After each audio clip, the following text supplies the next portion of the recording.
तो hello guys, क्या हाल है आप सबके। तो आज मैं आपके लिए लेके आया हूँ मूवी का एक्सप्लेनेशन। और जिन लोगों को भी वीडियो गेम खेलना पसंद है वो इस मूवी के बारे में जानते ही होंगे, क्योंकि ये मूवी बेस्ड है इसी नाम के वीडियो गेम के ऊपर। हालांकि ये मैं बता दूं कि ये मूवी 2021 की मॉर्टल कॉम्बैट नहीं है, बल्कि 1995 की मॉर्टल कॉम्बैट होने वाली है। हालांकि मैंने 2021 और 1995 दोनों ही मॉर्टल कॉम्बैट्स देखी हैं, और मैं एंड में बात करूंगा कि इन दोनों में क्या चीज सेम है, क्या बेहतर है और क्या कमजोर है। तो अब जल्दी से वीडियो को लाइक कर दो, चैनल पे नए हो तो सब्सक्राइब कर दो, और अब फटाफट वीडियो को शुरू करते हैं। तो मूवी शुरू होती है शैत्सू से, जो कि एक लड़के से लड़ रहा होता है, या फिर ये कहो कि वो इसे बुरी तरह से पीट रहा होता है, और आखिर में वो उसकी आत्मा खींच के उस लड़के को खत्म कर देता है। और इसी बुरे सपने के साथ जागता है ल्यू कांग, जिसके पास एक लेटर आया था जिसमें लिखा हुआ था कि उसे वापस आना होगा क्योंकि उसके भाई की मौत हो गई है। इसके बाद हम देखते हैं जैक्स और सोनिया को, जहाँ ये दोनों ढूंढ रहे होते हैं कानो को, क्योंकि यहाँ कानो ने इनके साथी को बुरी तरह से मार दिया था। वहीं हम कानो के साथ शैत्सू को भी देखते हैं, जो कानो से कहता है कि उसे अपने पीछे किसी भी तरह से सोनिया को बोर्ड पे लाना होगा ताकि वो इस टूर्नामेंट में हिस्सा ले सके। इसके बाद हम देखते हैं जॉनी केज को, जो अपनी मूवी शूटिंग में था, पर यहाँ सब कुछ गड़बड़ हो जाने के कारण वो शूटिंग बीच में ही छोड़ देता है। जहाँ उसका डायरेक्टर जॉनी के पीछे पीछे भाग रहा होता है और कहता है कि भाई रुक जा, अगर तू चला गया तो मैं तो रोड पे आ जाऊंगा। लेकिन जॉनी उसकी एक भी नहीं सुनता, और इसी जगह उसे पता चलता है कि जॉनी से मिलने कोई आया है। और जब जॉनी वहाँ जाकर देखता है तो वहाँ उसे उसके मास्टर मिलते हैं, जो कि यहाँ उससे एक टूर्नामेंट में पार्ट लेने को कहते हैं, क्योंकि यहाँ कोई भी जॉनी को एक अच्छा मार्शल आर्टिस्ट नहीं मानता, और यहाँ जॉनी ये टूर्नामेंट जीत करके खुद को साबित कर सकता है। जिसके बाद जॉनी के मास्टर उसे एक पोर्ट और एक बोट का पता बताकर यहाँ से चले जाते हैं। पर कुछ ही देर के बाद हम लोग देखते हैं कि जो आदमी यहाँ पे आया था, दरअसल वो जॉनी का मास्टर नहीं बल्कि शैत्सू था, जो कि रूप बदल के आया था। वहीं ल्यू कांग एक टेंपल में अपने दादा से मिलने जाता है, जहां उसे पता चलता है कि ल्यू कांग का भाई इस टूर्नामेंट में हिस्सा लेने की तैयारी कर रहा था। जिस बात पे ल्यू कांग काफी गुस्सा होता है, क्योंकि उसके हिसाब से ये सब वक्त की बर्बादी है। जहां उसके दादा बताते हैं कि ल्यू कांग के भाई की जान जिस किसी शख्स ने भी ली है वो उस टूर्नामेंट से जुड़ा हुआ था। जो सुनकर यहाँ पे ल्यू कांग समझ जाता है कि वो आदमी ल्यू कांग को उसी टूर्नामेंट में मिलेगा। जिसके बाद ल्यू कांग भी इस टूर्नामेंट में पार्टिसिपेट करने के लिए तैयार हो जाता है। जिसके बाद यहाँ एंट्री होती है रेडेन की, जिसे यहाँ के लोग एक देवता मानते हैं, और यहाँ रेडेन की काफी इज्जत थी। लेकिन ल्यू कांग यहाँ रेडेन को सिर्फ एक कमजोर भिखारी मानता है और उससे काफी ज्यादा बदतमीजी भी करता है। जिसके बाद रेडेन ल्यू कांग को उसके ऊपर हमला करने के लिए उकसाता है, और जब ल्यू कांग यहाँ रेडेन पे हमला करता है तो रेडेन ल्यू कांग को एक जबरदस्त पटकनी देता है, जिससे कि उसे समझ में आ जाता है कि ये आदमी कोई कमजोर भिखारी नहीं। जिसके बाद ये लोग एक एक करके उसी पते पे इकट्ठे होने लगते हैं, जहाँ सबसे पहले जॉनी और ल्यू कांग एक दूसरे से मिलते हैं। यहाँ पे जॉनी ल्यू कांग से उसका सामान ऊपर बोट पे पहुँचाने को कहता है, और यहाँ पे वो ल्यू कांग को काफी एरोगेंस दिखाता है, क्योंकि वो एक बड़ा स्टार है और उसका काफी बड़ा फैन बेस है। लेकिन यहाँ ल्यू कांग उसको कुछ भी नहीं समझता। वो उसका सामान उठा तो लेता है, लेकिन जा करके सीधा समंदर में डाल देता है। इसके अलावा सोनिया को पता चलता है कि यहाँ पे उसे कानो मिल सकता है, तो सोनिया भी इस जगह पे पहुंच जाती है, जहाँ उसे सामने कानो दिख भी जाता है। जिसके बाद यहाँ सोनिया और जॉनी एक दूसरे से टकरा जाते हैं, जहाँ सोनिया कानो के बारे में जॉनी से पूछती है, लेकिन उसे तो इस बारे में कुछ भी नहीं पता था। तो वो यहाँ जब उसकी मदद करने को कहता है तो यहाँ सोनिया उसकी मदद लेने से सीधा मना कर देती है और उसे कुछ खास भाव नहीं देती। जिस बात का मजाक यहाँ पे से गुजरता हुआ ल्यू कांग भी उड़ाता है कि ले ले घंटे का स्टार, तुझे तो कोई भाव भी नहीं देता। जिसके बाद सोनिया कानो को ढूंढती हुई उस बोट के अंदर जाती है, जहाँ उसे शैत्सू मिलता है। लेकिन यहाँ पे सोनिया के पीछे से ल्यू कांग और जॉनी भी आ जाते हैं, जहाँ सोनिया फिर से इन दोनों की मदद लेने से मना करती है, पर ये दोनों कहीं नहीं जाते। जिसके बाद यहाँ शैत्सू अपने सबसे स्ट्रॉन्ग 2 फाइटर्स को बुलाता है, जिसमें होते हैं सब जीरो और स्कॉर्पियन, जो कि एक दूसरे के जानी दुश्मन हैं, पर ये दोनों ही शैत्सू के गुलाम हैं। और यहाँ जैसे ही ये इन पर हमला करने वाले होते हैं, वहाँ रेडेन पहुंचकर इन तीनों को बचा लेता है। और इन्हें अपने पीछे आने को कहता है। और जब ये लोग रेडेन के पास पहुंचते हैं तो रेडेन इन्हें बताता है कि ये तीनों चुने गए हैं इस टूर्नामेंट में पार्ट लेने के लिए। लेकिन यहाँ पे सोनिया और जॉनी को समझ ही नहीं आ रहा होता है कि आखिर ये टूर्नामेंट इतना ज़्यादा इम्पोर्टेंट क्यों है। तो यहाँ रेडेन इस टूर्नामेंट के बारे में बताता है, जहाँ वो बताता है कि कई सारे डायमेंशंस हैं जिसमें एक डार्क डायमेंशन भी है। और यहाँ डार्क डायमेंशन वाले अलग अलग डायमेंशन पे हमला करके उन पे कब्जा किए लेते हैं और उन सभी को बर्बाद कर देते हैं। जिस पर ये लोग पूछते हैं कि आखिर ये टूर्नामेंट क्यों हो रहा है। तो यहाँ रेडेन बताता है कि डार्क डायमेंशन वाले सीधा आकर के किसी भी डायमेंशन पे कब्जा नहीं कर सकते। उन्हें उस डायमेंशन पे कब्जा करने के लिए 10 मुकाबले लगातार जीतने होंगे। और यहाँ पे ये डार्क डायमेंशन वाले 9 मुकाबले जीत चुके थे और अब इन्हें बस एक ही मुकाबला जीतना था। और अगर ये वाला भी मुकाबला ये लोग हार जाते हैं तो यहाँ सब कुछ खत्म हो जाएगा। हालांकि यहाँ लू कैंग इस बात को मानता है, लेकिन जॉनी और सोनिया इस बात पे ज्यादा भरोसा नहीं कर पाते। जिसके बाद ये लोग एक अनजान आइलैंड पे पहुँचते हैं, जहाँ सोनिया मदद के लिए जैक्स को कांटेक्ट करने की कोशिश करती है, पर उसका फोन काम ही नहीं करता। और जब वो अपना कंपास चेक करती है तो यहाँ वो भी काम नहीं कर रहा होता है। जिसके बाद ये लोग इनके ठिकाने तक पहुँचते हैं, जहाँ अंदर जाने पे इन्हें किटाना दिखती है।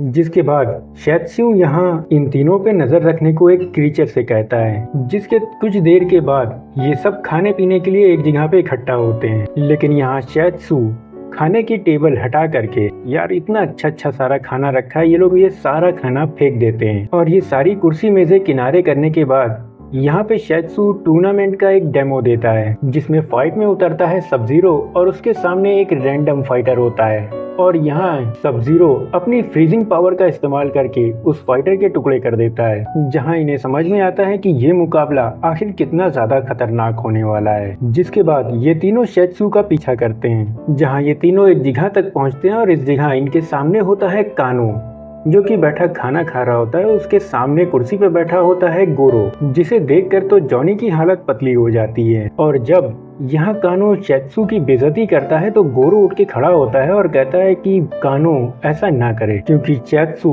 बहुत ही खतरनाक जादूगर है, जिसने काला जादू खुद डार्क डायमेंशन के राजा से सीखा है, यानी कि शाओ खान से। और जो भी उसके खिलाफ खड़ा होता है वो उसे या तो खत्म कर देता है या तो अपना गुलाम बना लेता है। और एक बात, यहाँ पे ये जो गोरो था ये शाओ खान का बेटा होता है। जिसके बाद यहाँ शैत्सू पहुँच जाता है और कानो से सोनिया के साथ फाइट करने को कहता है। और इसके अलावा वो ये भी कहता है कि कुछ भी हो जाए कानो सोनिया को जान से न मारे, बस उसे इस टूर्नामेंट में हरा दे। जिसके बाद ये तीनों यहाँ से निकलने लगते हैं, यानी कि लू कांग, सोनिया और जॉनी। इन तीनों के हटने की आवाज शैत्सू को मिल जाती है। जिसके बाद ये लोग यहाँ से भाग रहे होते हैं, पर यहाँ की भूल भुलैया में ये लोग अपना रास्ता ही भूल जाते हैं। लेकिन तभी इन्हें सामने खड़ी हुई किटाना नजर आती है, जिसके पीछे ये लोग भागते हुए जाते हैं, पर वो अचानक यहाँ से गायब हो जाती है। लेकिन तभी यहाँ पे लू कांग के ऊपर वही क्रीचर हमला कर देता है और उसकी आंखों में कुछ डालकर यहाँ से भाग जाता है। जिसके बाद इन्हें जॉनी आगे का रास्ता दिखाता है और यहाँ पे जॉनी इन्हें घुमा फिरा के वहीं ले जाता है जहाँ से ये लोग आए थे, यानी उस जगह जहाँ कानो और गोरो खाना खा रहे होते हैं। लेकिन इस वक्त तक वो तीनों भी यहाँ से जा चुके थे और तभी यहाँ पे शैत्सू के कई सारे आदमी इन पर हमला कर देते हैं, जहाँ ये तीनों शैत्सू के भेजे हुए सारे आदमियों का मुकाबला करते हैं और कुछ ही देर में उन सभी आदमियों को ढेर कर देते हैं। और उसके बाद ये लोग बड़ा खुशी मनाने लगते हैं कि यार देखो ये लोग आए थे हमला करने और हमने इन्हें इतनी जल्दी ढेर कर दिया, जैसे इनमें कोई दम ही नहीं था। लेकिन तभी यहाँ पे रेडेन पहुंच जाता है और वो इनसे पीछे पलट के देखने को कहता है। और जब ये लोग पीछे देखते हैं तो ये देख के हैरान हो जाते हैं, क्योंकि यहाँ वो सारे के सारे आदमी वापस उठ के खड़े हो गए थे, जिन्हें देख करके ऐसा लग रहा था कि मानो उन पे एक भी पंच ना पड़ा हो, जिसे देख करके तो इन तीनों की हालत खराब हो जाती है। लेकिन यहाँ पे रेडेन इन्हें यहाँ से भी बचा करके ले जाता है, जहाँ जाते जाते जॉनी उन लोगों से बड़ा ही मारता हुआ जाता है कि देख यार बच गया, आज तू रेडेन आ गया, अगली बार मिला तो छोड़ेंगे नहीं। और इस जगह से निकलने के बाद लू कैंग शैत्सू के बारे में पूछता है रेडेन से, तो रेडेन बताता है कि शैत्सू यहाँ पे गोरो से भी ज्यादा खतरनाक है और शैत्सू के अंदर कई सारे लोगों की आत्माएं हैं और यहाँ शैत्सू से फाइट करने का मतलब है कि कई सारे लोगों के साथ फाइट करना। तो यहाँ पे लू कांग को शैत्सू पे नहीं बल्कि अपनी कल की फाइट पे ध्यान देना चाहिए। जिसके बाद अगले दिन सबसे पहले ल्यू कांग की फाइट होती है और यहाँ उसके सामने बस एक रैंडम फाइटर होता है, लेकिन तब भी वो काफी स्ट्रांग होता है। लेकिन ये भी अपना लू कांग है और लू कांग के आगे कौन ही टिक सकता है। तो यहाँ पे लू कांग उस फाइटर को बड़ी ही आसानी से हरा देता है। जिसके बाद शैत्सू उस फाइटर की आत्मा को खींच लेता है और यहाँ पे मॉर्टल कॉम्बैट की सबसे पहली फाइट खत्म हो जाती है। जिसके बाद दूसरी फाइट होती है सोनिया वर्सेस कानो की, जहाँ सोनिया कानो को सिर्फ टक्कर नहीं देती बल्कि उसके ऊपर काफी भारी भी पड़ती है। हालांकि यहाँ कानो के साथ लड़ना उसके लिए आसान नहीं होता, लेकिन फिर भी अपने फेमस मूव में फंसाकर खत्म कर देती है और ये फाइट जीत लेती है। और यहाँ पे तीसरी फाइट होती है स्कॉर्पियन वर्सेस जॉनी केज की, जहाँ स्कॉर्पियन जॉनी के ऊपर अपनी चेन से हमला करता है, जो कि यहाँ वहाँ उसको ढूंढकर जॉनी पे हमला कर रही होती है। लेकिन जॉनी यहाँ पे छुप कर बच जाता है। जिसके बाद मौका पाकर जैसे ही जॉनी स्कॉर्पियन पे अटैक करता है, वो उसे अपनी दुनिया में लेके चला जाता है। यानी स्कॉर्पियन जॉनी को अपनी दुनिया में लेके चला जाता है, जो कि बिल्कुल हेल की तरह लग रही थी। जिसके बाद ये दोनों हैंड टू हैंड कॉम्बैट करते हैं, जहां जॉनी स्कॉर्पियन को काफी अच्छी टक्कर देता है। और जब स्कॉर्पियन को लगता है कि वो जॉनी को ऐसे हरा नहीं पाएगा, तो वो अपना मास्क उतार कर जॉनी पे फायर का हमला करता है। और ये वाला सीन देख करके मुझे स्कॉर्पियन की ये वाली फिटालिटी याद आ गई, क्योंकि यहाँ पे स्कॉर्पियन जॉनी के साथ कुछ ऐसा ही करने की कोशिश कर रहा था। लेकिन तभी यहाँ पे जॉनी को एक शील्ड मिल जाती है, जिसकी मदद से ना कि वो सिर्फ खुद को बचाता है बल्कि स्कॉर्पियन के ऊपर बड़े ही खतरनाक अटैक भी करता है और आखिर में वो उसे हरा कर इस फाइट को जीत भी लेता है। जिसके बाद अगली फाइट होती है किटाना वर्सेस ल्यू कांग की, जहाँ किटाना ल्यू कांग से जानबूझ के हारने लगती है। तो ये देखकर शैत्सू इस फाइट को बीच में ही रुकवा देता है। जिसके बाद ल्यू कांग की दोबारा फाइट होती है और इस बार उसकी फाइट होती है सब जीरो के साथ। और यहाँ इस फाइट में ल्यू कांग सब जीरो के ऊपर कहीं न कहीं भारी पड़ने लगता है। और जब सब जीरो देखता है कि वो बिना अपनी पावर यूज किए यहाँ पे जीत नहीं सकता, तो वो अपनी फ्रीजिंग पावर का इस्तेमाल करता है और अपने चारों तरफ एक फ्रीजिंग एनर्जी को इकट्ठा कर लेता है, जहाँ जो चीज भी उसके पास जा रही थी वो जमी जा रही थी। तो यहाँ पे ल्यू कांग को एक पानी से भरी हुई बाल्टी देखता है, जिसे देख करके उसके दिमाग में एक आइडिया आता है और वो उस बाल्टी को जोर जोर से घुमाकर सब जीरो की तरफ फेंकता है। जहाँ वो पानी से भरी हुई बाल्टी जैसे ही एनर्जी से टकराती है, वो पानी एक नुकीले तीर का शेप ले लेता है और सीधे जाकर के सब जीरो को अपना शिकार बना लेता है। और यहाँ पे सब जीरो ये फाइट और अपनी जिंदगी दोनों हार जाता है। और यहाँ इस बात से शैत्सू का दिमाग बिल्कुल खराब हो जाता है और वो यहाँ पे सीधा गोरो को फाइट में उतार देता है। और यहाँ पे गोरो वर्सेस जॉनी केज की फाइट होती है, जहाँ गोरो जॉनी से कहीं ज्यादा ताकतवर था। तो जॉनी सबसे पहले गोरो को एक ऐसा अटैक मारता है जिससे कि वो सांस भी न ले पाए। जिसके बाद वो गोरो को फाइट करते करते एक खाई के किनारे तक ले जाता है और यहाँ वो बड़ी ही चालाकी से गोरो को खाई में ढकेल देता है और इतना ज्यादा पावरफुल गोरो इतनी आसानी से हार जाता है। और यहाँ पे गोरो के हारते ही शैत्सू सोनिया को पकड़कर अपने साथ ले जाता है ताकि वो अपनी जगह पर सोनिया के साथ फाइट कर सके।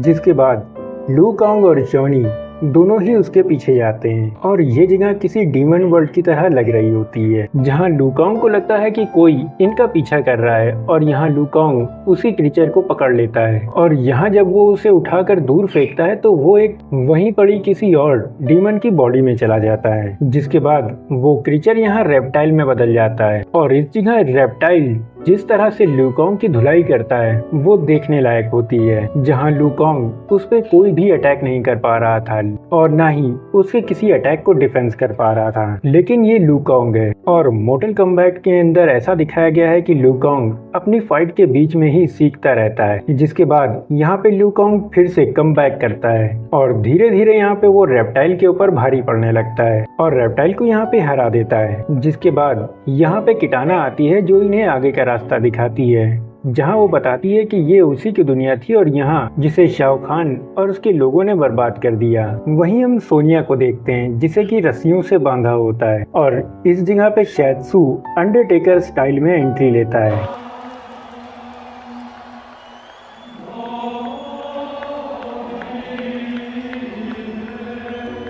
और यहाँ वो सोनिया से उसके साथ फाइट करने को कहता है, पर यहाँ सोनिया उसके साथ फाइट करने से मना कर देती है। जिसके बाद वहाँ ल्यू कांग, किटाना और जॉनी पहुँच जाते हैं जहां किटाना कहती है कि चैत्सू को कॉन्टेस्ट यानी कि ये टूर्नामेंट जीतने के लिए फाइट तो करनी ही होगी।